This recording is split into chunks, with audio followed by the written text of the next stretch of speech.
une telle éthique et politique de la reconnaissance égale et totale, économique, sociale, politique et culturelle,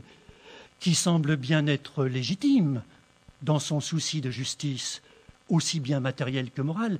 eh bien cette politique de reconnaissance ne comporte-t-elle pas quand même quelques effets pervers, en ce que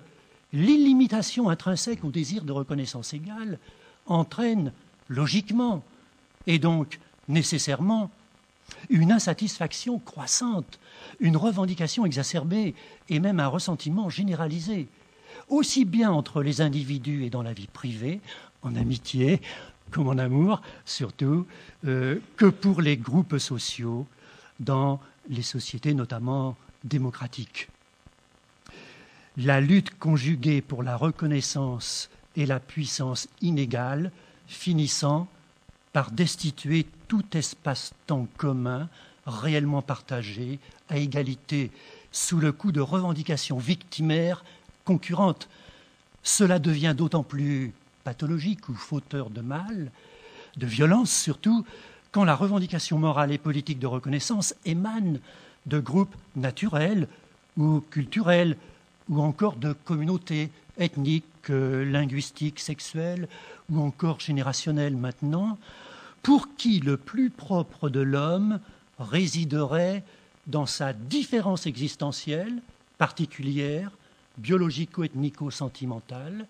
et inégale au fond, et non plus dans sa ressemblance essentielle, universelle, intellectuelle et morale ou raisonnable, égale avec les autres, ce qui ne peut que mener d'un multiculturalisme d'abord bon enfant et tolérant à un choc des cultures ou des civilisations intolérant et va-t-en-guerre, selon la thèse de Max Weber, aujourd'hui reprise par Samuel Huntington. Un tel réarmement politique, notamment des mémoires conflictuelles, exigeant la repentance des autres, surtout, ne provient-il pas d'un réarmement moral issu précisément de la fondation de la morale sur un sens ou sentiment moral supposé spontané, comme étant le plus propre de l'homme, surtout si une telle fondation sentimentale de la morale s'effectue dans le cadre d'une critique de plus en plus radicale de la raison. Critique initiée par Hume, mais aussi par Herder, et de plus en plus pratiquée aujourd'hui. Une politique du sentiment ne peut-elle pas devenir plus féroce et même terrible, comme provenant d'un bon cœur au-dessus de tout soupçon, qu'une politique de l'entendement calculateur ou même de la raison pure, comme l'établit par exemple la critique arendtienne de la politique de la pitié sous la terreur française lors de la Révolution, qui, au nom de la nécessaire reconnaissance des droits du peuple souffrant, s'est muée en une cruauté radicale à l'égard des dits ennemis du peuple, et même à l'encontre de nombre de membres de ce même peuple. Soit, mais ne pourrait-on pas éviter que le désir de reconnaissance ne redouble la volonté de puissance pour inscrire entre les hommes, finalement, le désir d'un mauvais infini, d'une lutte inexpiable à la vie et à la mort. Et cela en refondant maintenant la reconnaissance, bien plutôt qu'en la défendant. Ne faut-il pas, dans un dernier temps, donc, refonder la reconnaissance mutuelle et égale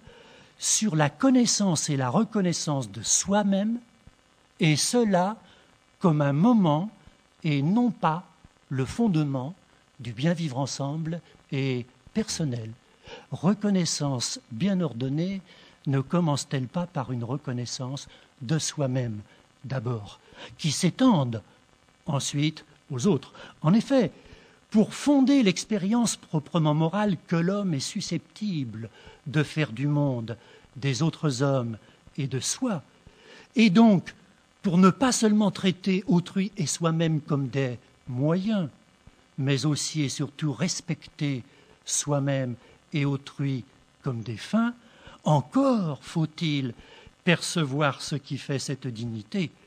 Cela nécessite donc, au moins dans un premier temps, une intuition sensible, telle que la pitié ou la sympathie précisément,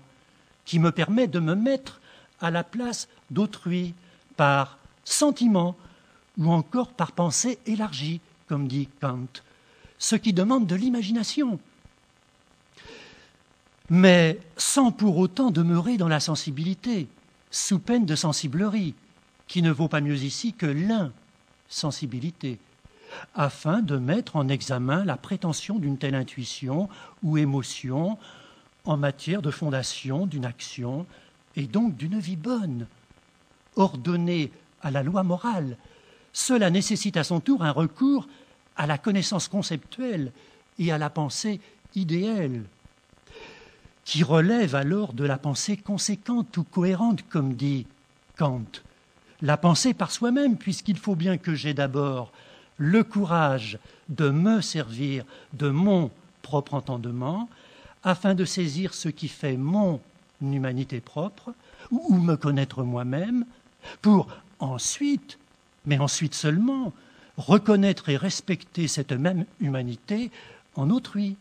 Le respect étant alors un sentiment moral épuré par la raison, seul susceptible de fonder alors une reconnaissance qui soit méritée, car méditée et donc justifiée, plutôt qu'une reconnaissance immédiatement et indistinctement octroyée, car revendiquée par d'autres, notamment comme étant différents et venant d'ailleurs.